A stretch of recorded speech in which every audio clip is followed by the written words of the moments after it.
हरे कृष्णा। श्रीमद् भागवत गीता के छठे अध्याय ध्यान योग का 41वां श्लोक। श्री भगवान उवाच प्राप्य पुण्य कृताम लोकानुसित्वा शाश्वती क्षमा सुचीना श्रीमंता गेहे योग भ्रष्टो अभिजायते। इस श्लोक का भावार्थ है कि भगवान श्री कृष्ण कहते हैं, जो साधक अपने योग मार्ग से च्युत हो जाता है वह पुण्य आत्माओं के लोकों में अनेक वर्षों तक वास करता है, फिर वह पवित्र और समृद्ध परिवार में जन्म लेता है। एक कथा।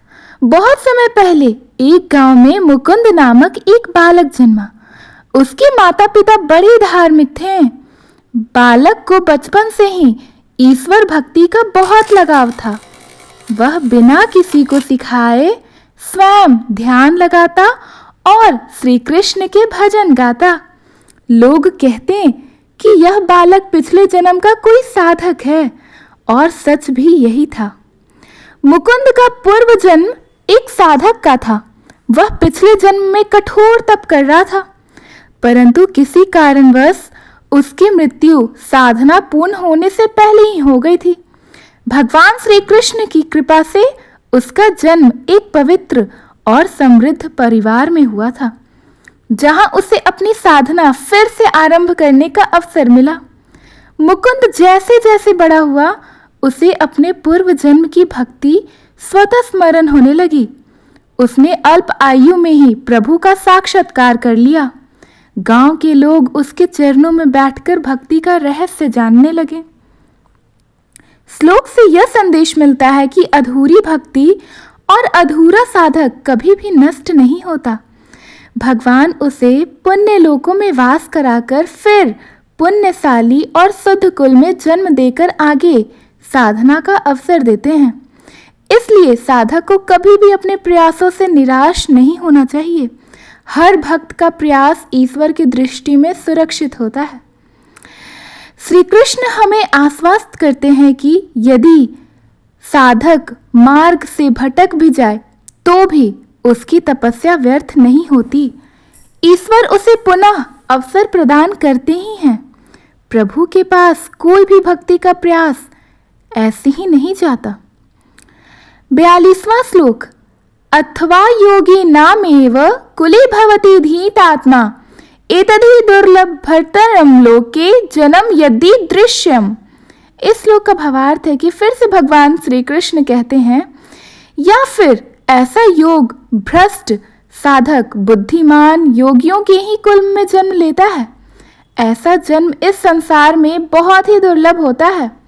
पुराने समय में एक महान योगी ऋषि वेदांत थे। उन्होंने गहन साधना की थी, परंतु आयु पूर्ण होने के कारण देह त्याग कर दिए। भगवान ने उनके अधूरे योग को व्यर्थ नहीं जाने दिया। अगले जन्म में वे एक महान योगी कुल में पुनः जन्मे। उनके माता पिता भी योग साधना में पारंगत थे। बाल्यकाल से ही वे आध्यात्मिक वातावरण में पले बढ़े। जैसे जैसे वे बड़े हुए, उनका मन स्वाभाविक रूप से ध्यान और साधना में लगने लगा। एक दिन उनके गुरु ने कहा, वत्स, तुम्हारे इस सहज योग भाव का कारण तुम्हारा पूर्व जन्म है। तुम्हारे पूर्व जन्म की साधना इस जन्म में तुम्हें सशक्त बना रही है। ईश्वर का स्मरण करते रहो, तुम्हारा जीवन जल्दी ही पूर्णता प्राप्त करेगा। इस प्रकार पूर्व जन्म की अधूरी साधना के कारण वेदांत बाल्यकाल से ही ज्ञान और भक्ति के प्रगति करने लग गए। श्लोक से यह संदेश मिलता है कि सच्चे साधकों की साधना नष्ट नहीं होती।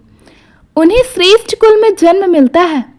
योगियों के कुल में जन्म लेना परम दुर्लभ होता है, पर ईश्वर की कृपा से प्राप्त हो जाता है। आध्यात्मिक परिवार में जन्म लेने वाले बच्चों का रुझान बचपन से ही ईश्वर की ओर होता है। यह श्लोक आश्वासन देता है कि हमारा हर एक आध्यात्मिक प्रयास सुरक्षित है। प्रभु श्री कृष्ण कहते हैं, अगर इस जन्म में आपकी साधना पूरी न भी हो तो चिंता मत करो। ईश्वर अगली बार तुम्हें श्रेष्ठ कुल में जन्म देंगे, जहां तुम्हें अपनी साधना पूर्ण करने का अवसर मिलेगा। धन्यवाद। अगर आपको ये दोनों श्लोक का अर्थ समझ में आया तो प्लीज़ हमारे वीडियो को लाइक करें, अपने फ्रेंड्स फैमिलीज के पास शेयर करें, और नए हैं तो हमारे चैनल को सब्सक्राइब करना ना भूलें। राधे राधे, हरे कृष्ण, श्रीमन नारायण। धन्यवाद।